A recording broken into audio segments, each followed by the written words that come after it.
तो गाइस कैसे हैं आप सब लोग। लास्ट एपिसोड का एंड हमने किया था कि यहाँ पर एक नाथरन इमॉर्टल है जो कि फैंटम डीमन कैसे बना। तो इस एपिसोड की शुरुआत हम लोग वहीं से करेंगे जहाँ पर से एंड किया था। तो नाथरन इमॉर्टल जो होता है लियांगसू कॉन्टिनेंट में पहुंचता है। लियांगसू में वहां पर एक फैमिली हुआ करती थी जिसका नाम ड्रैगन स्वॉर्ड फैमिली था। तो ड्रैगन स्वॉर्ड फैमिली के लोगों में वहां पर उनके कुछ लोग बीमार थे, तो वो लोग इसे बुलाने के लिए आते हैं और कहते हैं कि हमारी फैमिली में आओ। तो वो उसे कहते हैं कि प्लीज एल्डर हमारे साथ अंदर आ जाओ। तो वो कहता है कि मेरे पास मेरी मेडिसिन है, मैं पहले अपनी मेडिसिन लेकर आता हूँ ताकि तुम्हारे बीमारों का इलाज कर सकूं। अपनी मेडिसिन लेकर उनकी फैमिली के अंदर आता है। तो फैमिली के अंदर आने के बाद वो एक बीमार को ठीक करता है जिसकी टांगे बिल्कुल बेकार हो चुकी थी, लेकिन वो अपनी मेडिसिन के दम पर उसको खड़ा कर देता है। तो वो बंदा बहुत सा खुश हो जाता है और कहता है कितने सालों के साथ मैं दोबारा से अपनी टांगों पर खड़ा हो गया। सभी लोग बहुत सा खुश होते हैं और कहते हैं कि जी मास्टर तो वाकई में बहुत सा कमाल का है, ये बहुत ही अच्छा डॉक्टर है, जो यहाँ पर पैरालाइज लोगों को दोबारा से खड़ा होने में मदद कर देता है। नाथरन इमॉर्टल जहाँ पर भी जाता वो लोगों का इलाज तो करता, लेकिन वहाँ पर एक अजीब घटना ये होती कि वहाँ पर से बच्चे गायब होना शुरू हो जाते थे। ड्रैगन स्वॉर्ड फैमिली का इलाज करने के बाद पैट्रियार्च उसे कहते हैं कि मुझे नहीं पता कि हम लोग यहाँ पर तुम्हारे इस एहसान का बदला कैसे चुका पाएंगे, बताओ कि तुम्हें क्या चाहिए, हम तुम्हें पैसे दें या फिर क्या तुम्हें दें।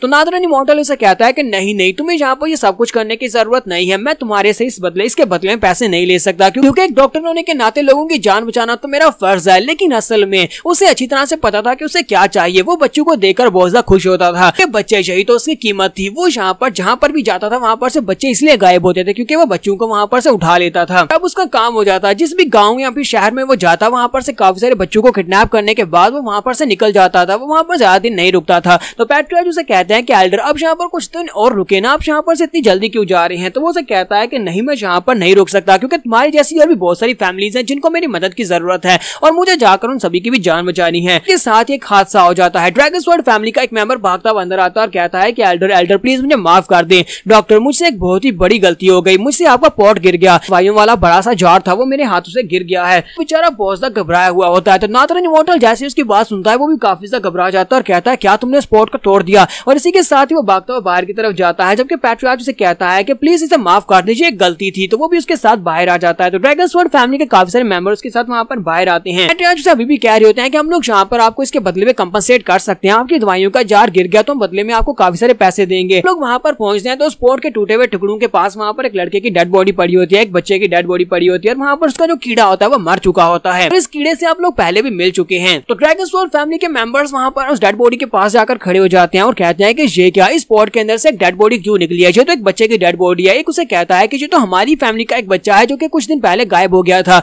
तो पैट्रियार्च उससे पूछते हैं कि ये क्या, तुम्हारे इस पोर्ट के अंदर हमारे एक बच्चे की डेड बॉडी कैसे आई। वो सभी लोग इस बात को देखकर हैरान हो रहे होते हैं कि नाथरन इमॉर्टल के जार के अंदर बच्चे की डेड बॉडी कहां से आई। इसी के साथ ही नाथरन इमॉर्टल जो होता है वो गुस्सा हो जाता है और उन सभी की तरफ देखता है और कहता है कि मुझे बताओ कि तुम्हारी फैमिली में कितने ज्यादा मेंबर्स हैं। इसी के साथ ही वहां पर उनको मारना शुरू करता है क्योंकि यहाँ पर नाथरन इमॉर्टल का बांडा फूट चुका था। सभी ड्रैगन स्वॉर्ड फैमिली के लोगों को पता चल गया था कि यहाँ पर ये बच्चों को किडनैप कर रहा है। तो उसने वहां पर सभी को मार डाला, सभी यानी कि ड्रैगन स्वॉर्ड फैमिली के सभी लोगों को मार डाला। तो लेकिन सभी को मारने के दौरान 7 लोग ऐसे थे जो कि वहां पर बच गए। नाथरन इमॉर्टल के वहां पर से चले जाने के बाद वो 7 लोग जो कि वहां पर वापस आए, जो कि उनमें से गाल जिंदा बचे थे, वो लोग बहुत ज्यादा गुस्सा हुए। उन्होंने वादा किया कि वो यहाँ पर इस बंदे को ढूंढेंगे और उसके बाद उसको मार डालेंगे। नाथरन इमॉर्टल जो था वो कभी भी किसी जगह के ऊपर एक फेस लेकर नहीं जाता था। जब वो पूरे कॉन्टिनेंट में घूम रहा था, हर शहर हर गांव में जाने पर वो अपना चेहरा चेंज करता था, अपनी बॉडी शेप चेंज करता था क्योंकि उसके पास बहुत ही स्पेशल आर्ट्स थी। वो हर जगह के ऊपर अपना चेहरा और अपनी बॉडी शेप को चेंज करके जाता था। इसी वजह से बाद में उसका नाम चेंज कर दिया गया। लोगों ने नाथरन इमॉर्टल को, जो कि बच्चों का किलर था, उसे फैंटम डीमन कहना शुरू कर दिया क्योंकि वो बिल्कुल एक डीमन की तरह था और अपना रूप बदलता। इसी वजह से उसे फैंटम डीमन कहने लगे। फैंटम डीमन जो हमारा आज का डीमन है, ये वही है जो 200 साल पहले बच्चों को मारा करता था। 200 साल पहले ड्रैगन स्वॉर्ड फैमिली के जो 7 मेंबर्स बच गए थे, वो 7 मेंबर्स जो थे उन्होंने अपने आप से वादा किया था कि वो फैंटम डीमन को ढूंढेंगे और अपनी फैमिली के मरे हुए लोगों का बदला लेंगे।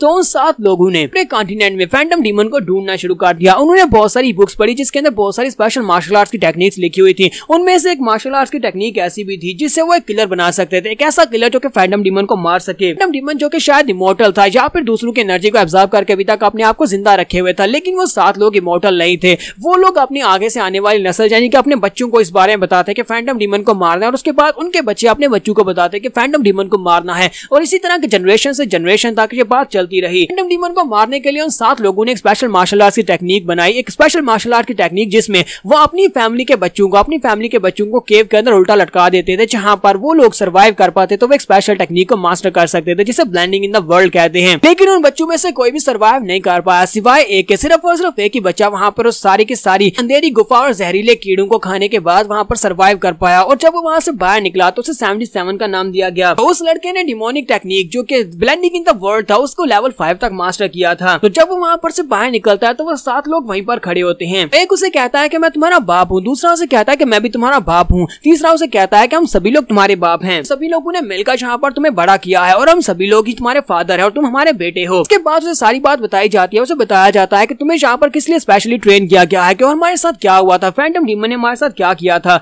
और यहाँ पर उसे एक स्पेशल मार्शल आर्ट्स की टेक्निक दी जाती है और साथ ही उसे स्पेशल ट्रेनिंग दी जाती है असैसिनेशन की, ताकि वो फैंटम डीमन को मार सके। तो वह सातों इसे कहते हैं कि तुम्हें यहाँ पर हमारे बारे में और ज्यादा जानने की जरूरत नहीं है, हमारे बारे में बस इतना जानो कि हम सभी लोग ड्रैगन स्वॉर्ड मेंबर्स हैं, ड्रैगन स्वॉर्ड फैमिली के मेंबर्स, और हम सभी लोगों के साथ जो कुछ हुआ था हमने तुम्हें बता दिया है और ये सब कुछ जिसने किया था उसका नाम फैंटम डीमन है और तुम्हें फैंटम डीमन को ही मारना है। तुम्हारी जिंदगी का सिर्फ और सिर्फ एक ही मकसद है कि तुम्हें फैंटम डीमन को मारना है। यहाँ से हमारा सीन जो था वो प्रेजेंट में आ जाता है, जहाँ पर 77 बहुत ज्यादा गुस्सा हो जाता है और कहता है कि अब मुझे यहाँ पर अपना बदला लेने का वक्त आ चुका है। मैं यहाँ पर अपने फादर्स, उनके फादर, अपनी मदर, उनके मदर, उन सभी लोगों का बदला लेने वाला हूँ जिन लोगों को तुमने मार डाला था। और साथ ही वो अपने पास से अपने ड्रैगन सेल को निकालता है और उसकी बॉडी के इर्द गिर्द उसे लपेट लेता है। उसे वहां पर तेज तेज भाग रहा था ताकि वो उसकी बॉडी को वहां पर पूरी तरह से उसके साथ लपेट सके। और इसी के साथ ही वहां पर फैंटम डीमन की तलवार को भी अपने ड्रैगन सेल से काट देता है और उसे कहता है कि आज यहाँ पर वक्त आ चुका है, तुम्हें जो भी तुमने क्राइम्स किए थे, जितने बच्चों की तुमने जान ली थी, उन सभी का बदला चुकाने का वक्त आ चुका है। फैंटम डीमन उसे कहता है कि बच्चे, मुझे लगता है कि उन 7 डिमोनिक किलर्स ने तुम्हारा ब्रेन वॉश पूरी तरह से कर दिया, जिसकी वजह से तुम्हें कुछ भी समझ नहीं आ रही।